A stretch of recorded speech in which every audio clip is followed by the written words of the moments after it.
mengawali pertemuan kita ini.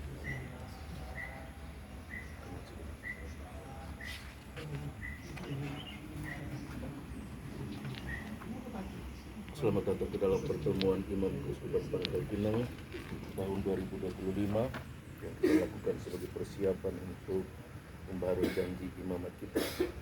Mari kita awali pertemuan ini dengan menyanyikan lagu Maria Ratu Para Imam ayat yang pertama. Mari tiga.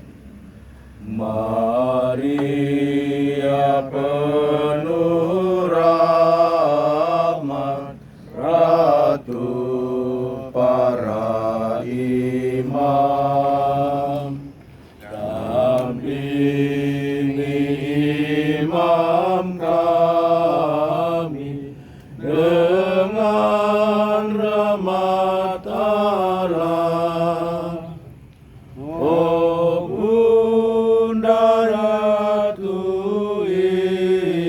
Imam, doakan imammu yang selalu dan senantiasa mengharap doamu. Mari kita berdiri memberikan penghormatan kepada Kristus Sang Sada yang hadir di tengah-tengah kita. Kita mulai. Amin. Dalam nama Bapa dan Putra dan Roh Kudus. Amin. Ya Tuhan Yesus Kristus, Engkau memerintahkan kami yang mengikuti Engkau agar senantiasa saling mengasihi satu sama lain apapun situasi yang kami hadapi. Kami rindu agar sabdamu itu senantiasa kami hayati dalam setiap pergulatan hidup kami. Maka hadirlah bersama-sama kami pada pertemuan ini. Teguhkanlah kami dengan sabdamu itu lagi, sehingga oleh sapaanmu yang penuh cinta kami terus tekun menghayati apa yang kau perintahkan kepada kami. Engkaulah guru imam agung bagi kami semua, kini dan sepanjang masa. Amin. Amin. Mari kita duduk.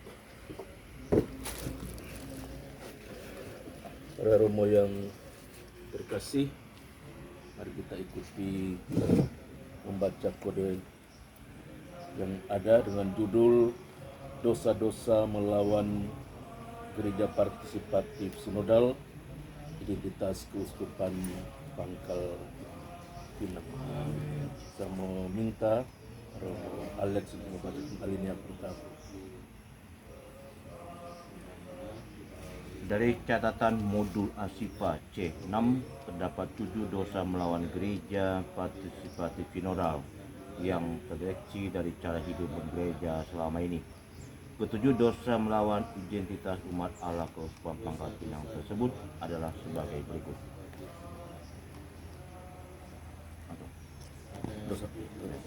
Dosa pertama adalah cara hidup menggereja di mana umat awam hanya menunggu. Apapun yang diperlukan gereja, semuanya datang dari inisiatif para imam. Para imamlah yang menyediakan segala-galanya.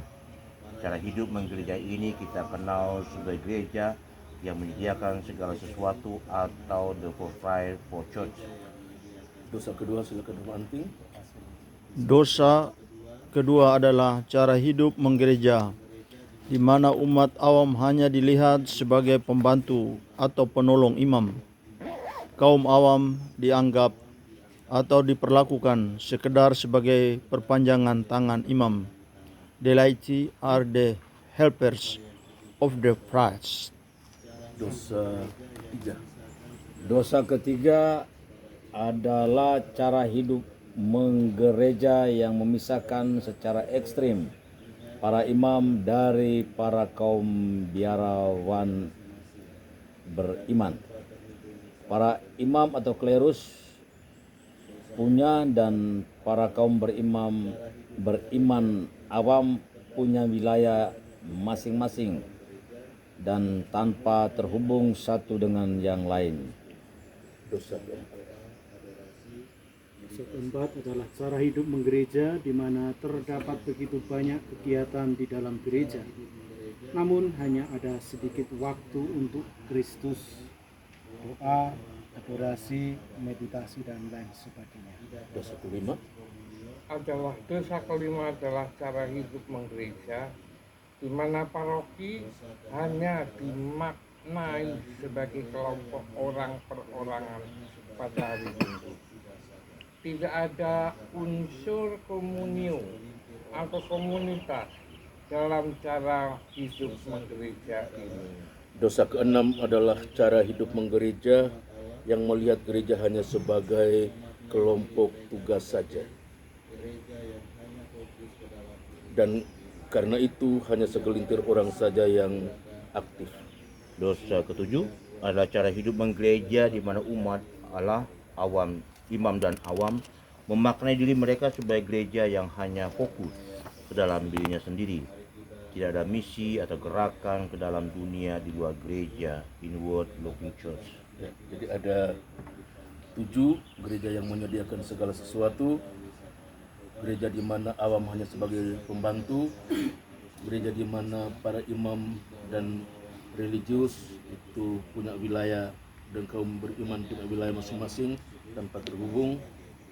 Yang berikut adalah gereja yang sama sekali banyak kegiatan tapi tidak punya waktu untuk Kristus.